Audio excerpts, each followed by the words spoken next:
वीरेंद्र जी, स्वागत है आपका। हाँ जी, नमस्कार जी। नमस्कार सर। मैडम, बात हो पाएगी हकीम साहब से? बिल्कुल, बात जी कीजिए। बात हो रही है। जय हिंद, स्वागत है आपका। हाँ, नमस्कार गुरु जी। जय हिंद, आपका स्वागत है। बताइए क्या सवाल है भाई? हाँ, दोनों। एक तो ये सेफ भाई का बहुत बहुत धन्यवाद गुरु जी। एक तो गुरु जी, ये आज उस दिन जो सवाल किया था ना मैंने, एक नमक के बारे में, हम्म।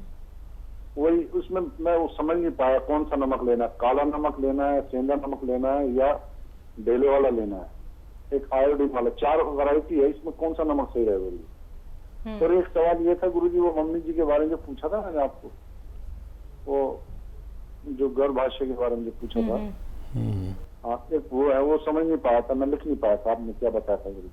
ठीक।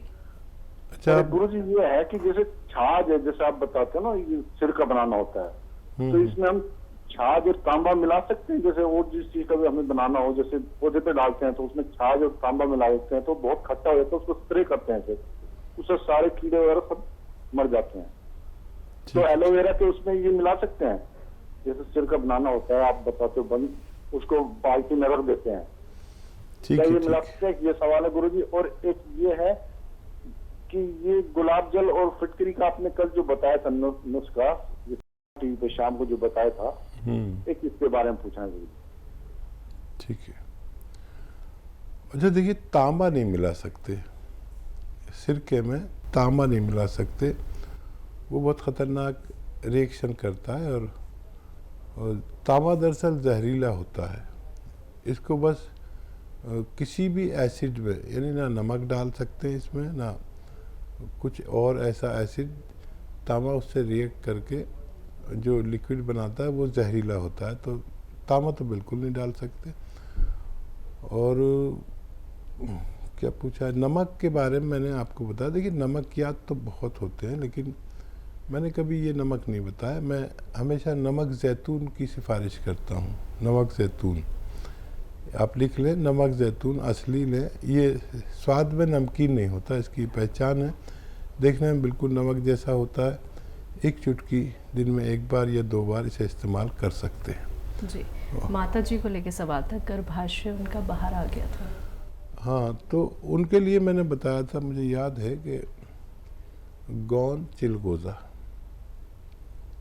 चिलगोज़े का गौन। चिलगोज़ा एक ड्राई फ्रूट है जो जितने दुनिया में ड्राई फ्रूट हैं उनमें सबसे महंगा आता है, और उसका गौन उससे भी महंगा आता है। लेकिन 10-20 रुपये रोज़ की दवा से ज़्यादा नहीं होता है। बस एक चुटकी गौन चिलगोज़ा उन्हें खिलाएं, और एक चुटकी खाने का सोडा, जो मीठा सोडा कहलाता है, 2 गिलास पानी में मिला के ये पानी पिला दिया करें आपकी माता जी के लिए। ये नुस्खा जी। अगले कॉलर हैं रविशंकर जी, स्वागत है आपका। हेलो जी सर। मैडम, नमस्ते भाईजान, सलाम वालेकुम जी। जय हिंद, स्वागत है भाई आपका। भाईजान, मैं रविशंकर मिश्रा बोल रहा हूँ, एक भूतपूर्व सैनिक हूँ। जी जी, इस्तकबाल है आपका, स्वागत है। भाईजान, मैं आपसे 2019 से जुड़ा हुआ हूँ, आपकी कंपनी से, और आपके प्रोडक्ट को देखते रहता हूँ। आपके जो बताते रहते हैं नुस्खे, वो नुस्खे भी देखते रहता हूँ भाईजान, और लोगों को वो नुस्खे भी बताता हूँ, और आपके कंपनी से दवा बुला करके भी देता हूँ। इसमें हमारी जो बहन रेखा है 36 नंबर, उनके माध्यम से बुला के मैं बहुत से लखनऊ वालों को सुधार चुका। आपकी जैतून का सिरका है, काला गोंद है, सिया गोंद है, ऐसी जो चीज लगती है वो चीज बुलाकर देते रहता हूँ भाईजान। कितने लोगों को फायदा पहुंचाया होगा आपने? कम से कम भाईजान 10 से 12 आदमी ठीक हो गए। अच्छा, बहुत बहुत शुक्रिया, आपने लोगों की सेवा की। अपना नंबर लिखवाना, फ़ोन काटना नहीं, ये हमारे मीडिया कर्मी आपका नंबर लिखेंगे बात होने के बाद, काटिए नहीं। तो हमारे मीडिया कर्मी आपसे संपर्क करेंगे, आपका इंटरव्यू और सब कुछ चीज़ें चाहिए ताकि लोगों को फ़ायदा पहुंच सके। और बताइए क्या सेवा? बढ़िया सर, कोई एक प्रॉब्लम, शुगर तो है मेरे को, इनने मेरे को नमक शिवरंजन भेज दिया, शिवरंजन भेज दिया साहब सर, तो उसको कैसा करना है बता दीजिए आप। ठीक है, ठीक है। हाँ, देखिए, नमक शिवरंजनी और नमक जैतून और नमक कलौंजी, ये तीनों चीज़ें एक सा काम करती है। जहाँ नमक जैतून की ज़रूरत पड़े वहाँ पर आप इसे एक चुटकी एक वक्त में इस्तेमाल कर सकते हैं, और ये भी वही सलाहियतें रखता है जो नमक जैतून और नमक कलौंजी में है। अगले कॉलर है हमारे साथ, बात कर लेते हैं। हरियाणा से है निर्मला जी, स्वागत है आपका। हाँ जी, नमस्कार मैम। जी नमस्कार मैम। नमस्कार भाई साहब सुलेमान जी। जय हिंद, स्वागत है हमारी बहन का। सर, मेरा आपसे एक प्रश्न है सर। जी। मेरा लड़का है सर, उसकी उम्र 14 साल है सर। उसको ना आधे सर में दर्द रहता है और आंखें भारी भारीपन रहता है आंखों में।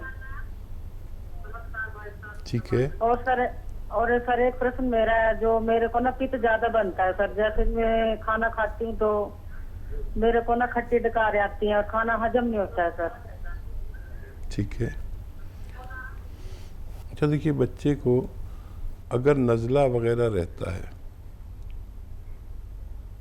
और नज़ला हुआ, खांसी हुई, बलगम हुआ और उसने कोई दवा ले ली एंटी एलर्जिक, तो वो सब कुछ सुखा देती है, नसों में बलगम को सुखा देती है। तो अगर ऐसा होता है तो बलगम निकालने की दवाएं, कफ निकालने की दवाएं डॉक्टर से लें अपने, जिससे आप इलाज कराते हैं, तो वो निकलते ही आपका बच्चा तंदुरुस्त हो सकता है। और इनका सवाल, पित्त ज़्यादा बनता है, पित्त ज़्यादा बनता है, एसिडिटी, कब्ज़, तो देखिए बहुत अच्छा नुस्खा है।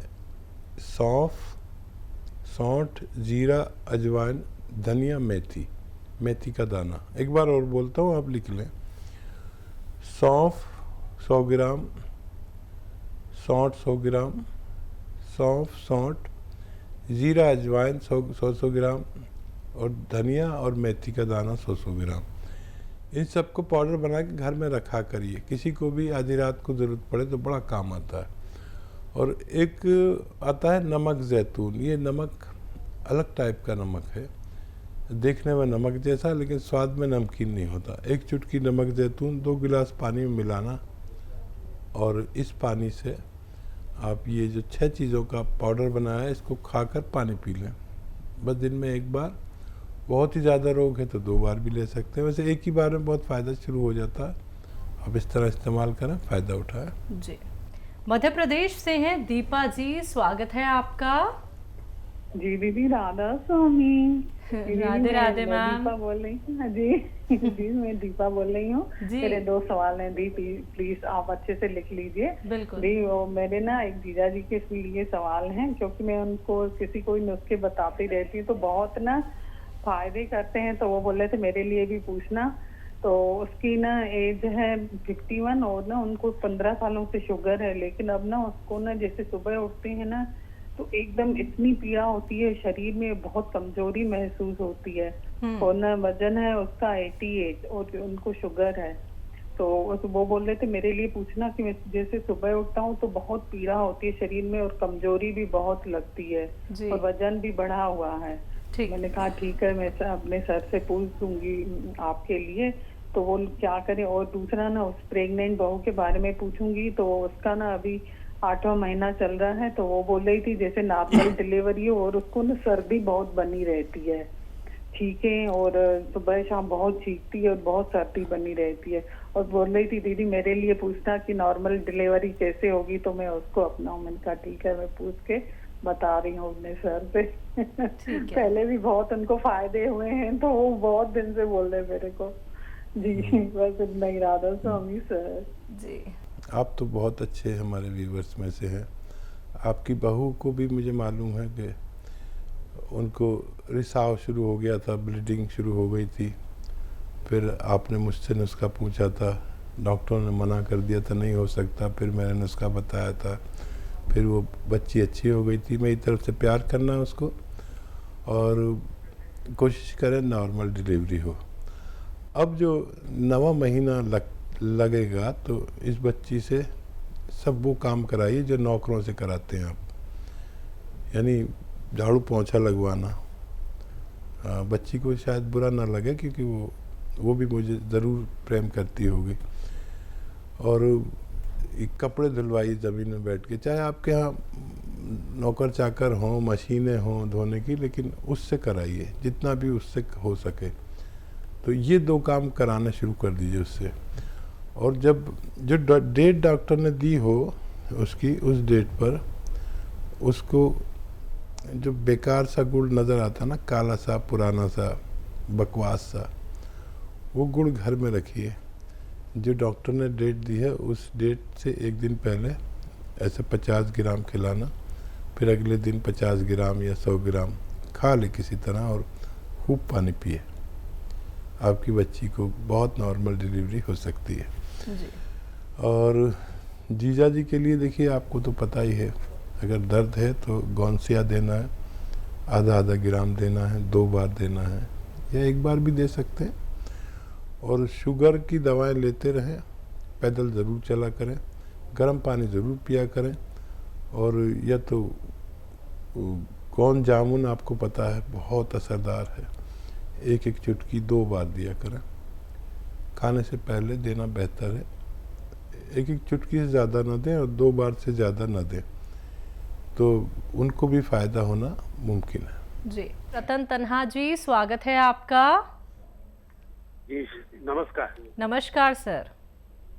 जय भारत हकीम साहब। जय हिंद, जय भीम। और आपकी भी जय, रतन वालों की भी जय, रंगीला की भी जय, रतन की भी। जी, मेरा मिजाज, शारीरिक मिजाज सर्द है सर। ठीक है सर। और लोगों का विचार है कि मेरा मिजाज गर्म है, लेकिन मैं ये भी बताता हूँ, जब आप देखते कोई श्रोता की बात पर, कोई लिसनर्स की बात पर आप जब भावुक होते हैं तो मैं भी भावुक हो जाता हूँ, मेरी भी आंखें भर आती है। मैं कोई धारावाहिक देखता हूँ तो कोई ऐसा छनाता, कोई फिल्म देखता हूँ ऐसा छना, तो मेरी आंखें बार बार भर आती है। मैं नहीं जानता कि मेरा असल में मिजाज क्या है। शारीरिक मिजाज तो सर्द है, ये जानता हूँ। जब मौसम चेंज होता है तो मुझे तकलीफ होती है थोड़ी बहुत, सर्दी वगैरह की। दोस्तों को ये आशा रहता है मुझसे कि मैं उनके हर बात पर जी हुजूरी करूं, उनका मैंने कोई भी गलत बात हो तो मैं उसमें हाँ में हाँ मिलाऊं। लेकिन मेरा वो मिजाज उस समय गर्म हो जाता है। मैं मुंह ठीक सामने, उनके चेहरे के सामने 2 टूक मैं कह देता हूँ कि नहीं यह गलत है। और ये तो अब जाने बता चुका हूँ कि मैं भावुक हूँ अंदर से। तो ये मौसम चेंज हो रहा है सर। मैंने उन्नाव, लिसोड़ा और अलसी और पीपल, इसका 150 के रेशियो से बनाया हुआ है सर। मौसम चेंज हो रहा, मैं खुद के लिए बनाया हूँ और शुरू भी कर चुका हूँ। तो क्या मैं ये जो 450-500 का बनाया हूँ पूरा खुद खा सकता हूँ या बचने पर किसी को दे भी सकता हूँ सर? और दूसरा प्रश्न है सर, मेरा एक हवीज है बचपन का जी, तो वो थोड़ा सा यौन शक्ति, वो कह रहा, आज ही फोन आया था रांची से, बोला मैं कुछ कम हो रहा है, तो उसके बारे में कुछ बताइएगा सर। ठीक है। ठीक।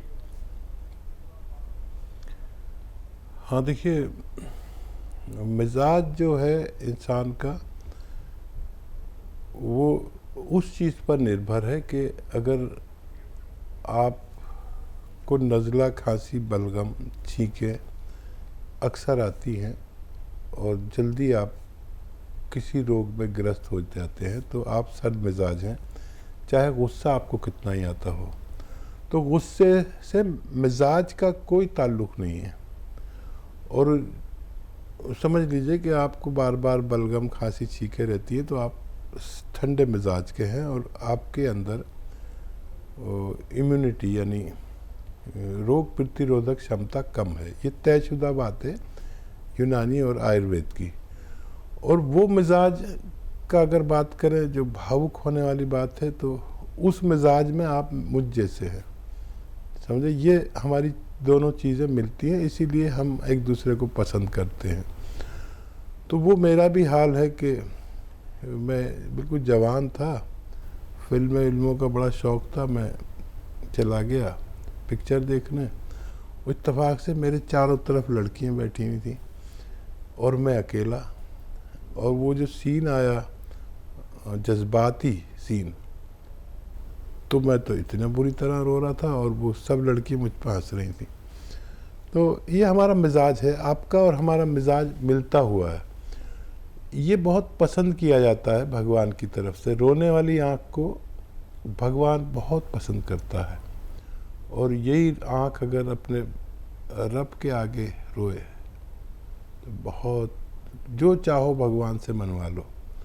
और अगर वक्त ऐसा हो कि रात के 12 बजे के बाद का, जब सब सो चुके हो और आप उठ के सजदे में उससे कुछ जो बातें करोगे, तो उसकी सरगोशियाँ भगवान के यहाँ होती हैं। जो आप यहाँ बोलते हो वहाँ सुनाई देता है। याद रखें आप, ये वो वक्त है जब आप अपने रब से सब कुछ मनवा सकते हो।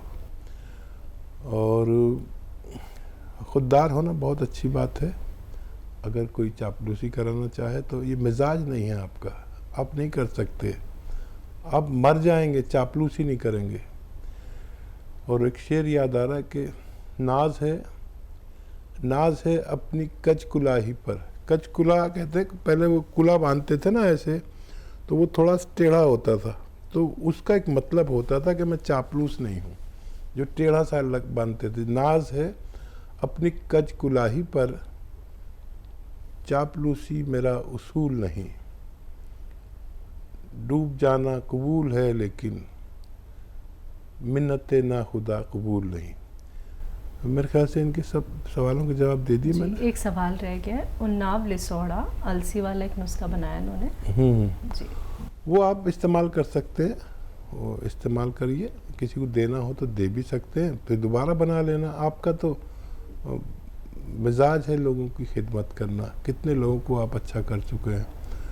तो इसको आप इस्तेमाल करें लगातार 4-5 महीने, फिर आपका मिजाज मोतदिल या गर्म हो जाएगा और आप फिर सर्दी के या इन रोगों से जल्दी ग्रस्त नहीं हुआ करेंगे। बिल्कुल।